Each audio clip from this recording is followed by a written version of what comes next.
What's up, you guys? Welcome back to the channel. I got a little repair video for you guys, so let's go ahead and check them out. So here we got the jeans. It's a good little Dickies pair. It's not too bad of a repair. Just got some wear right here on the front left leg. Little character paint stains, which is fine. I'm probably gonna keep that. There's some heel bite on this left leg. I don't know if I want to fix that. I might just trim it up. And then the back is probably where the most work is.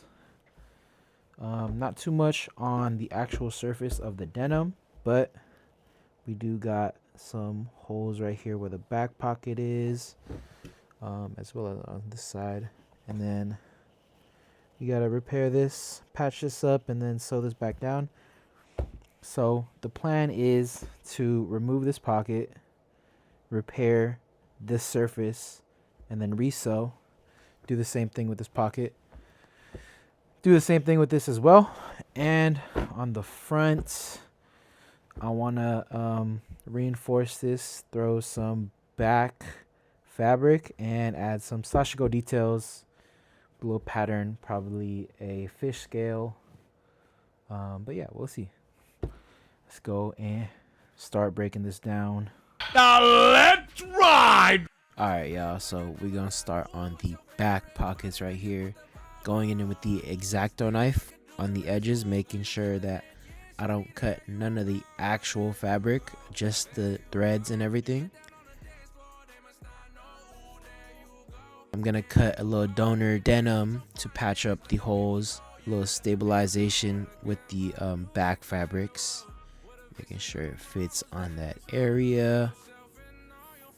And yes, I use Elmer's glue, that purple stuff, to tack down some of the extra fabric to the denim. It's a really good hack. Just make sure you let the glue dry before you actually go in with the needle, because it could kind of gunk up your machine if it is wet, but it doesn't take too long to dry anyways. It's like maybe 10 to 30 seconds.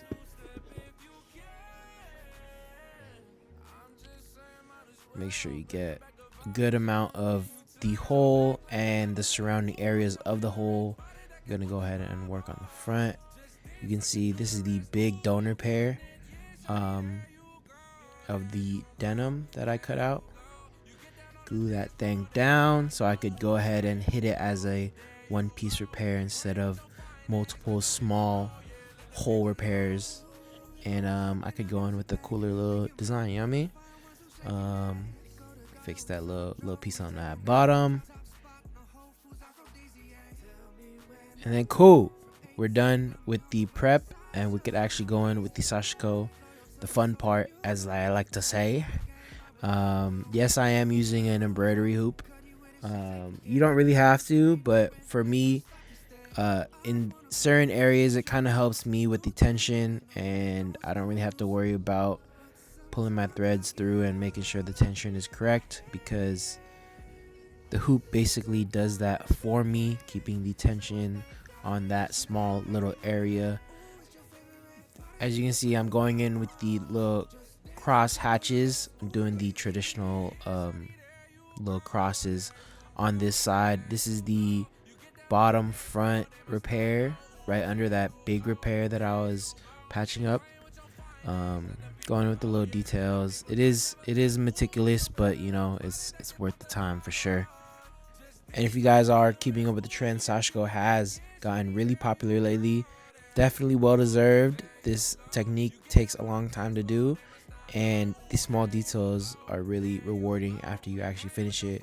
Some of the people that I have been inspired by that are really popping off with the Sashiko details is the grandmas, the Sashiko gals. If you know, you know. Literally a group of grandmas in Japan that throw Sashiko on everything that they get their hands on. It's actually insane.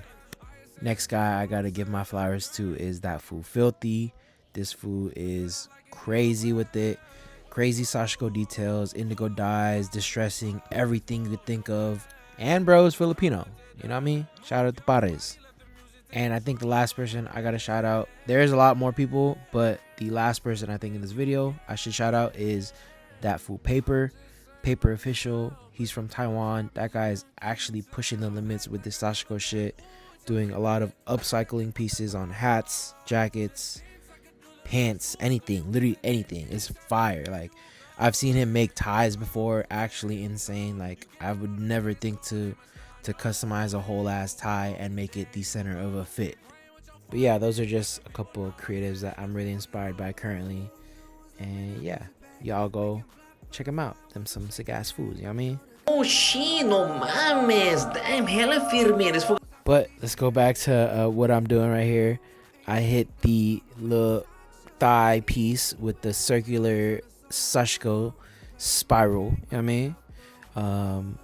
Right here, I think I'm opening up the bottom hem so I could repair that heel bite, cutting out some stabilizer, some iron-on stabilizer, so I could use that as the base and measuring that bit up, you know what I mean?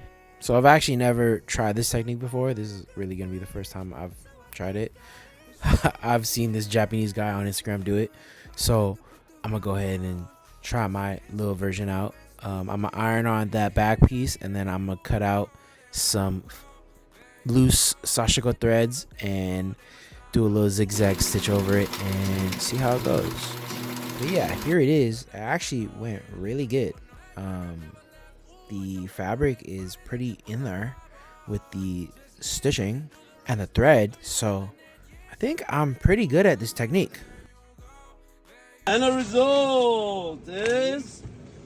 And I would give it all to you if you let me. You the girl of my dreams, she's so sexy. And you got loyalty, that's why you don't bother me. Sometimes we just ride the vibe and count our money trees. And I would give it all to you, please just ask me. The struggle make it out the streets more than likely. I got my family and we rockin' jumbo tees. Don't know how we find the time happens so suddenly. Riding in the Honda is gonna turn into a track hop. My homie wanna Tessie and the other wanna Maybach. I just setting goals for the future like a checkbox. What you know about this on the gram and you all talk. There you guys have it. That is the Dickies repair video. Let me know what you guys think in the comments below. If you guys like the video, definitely like, comment, and subscribe. I got a couple more videos like this coming out soon. I actually have a 4-year anniversary for my store little vlog coming out as well. So if you guys want to see that, make sure you subscribe. Definitely follow the Instagram if you guys want to keep updated more on my life and what I'm really creating day to day. That'll be in the description below, and I'll see you guys next time. I'm so tired of just throwing on the lines. I just wanna touch a word and make a change before I die.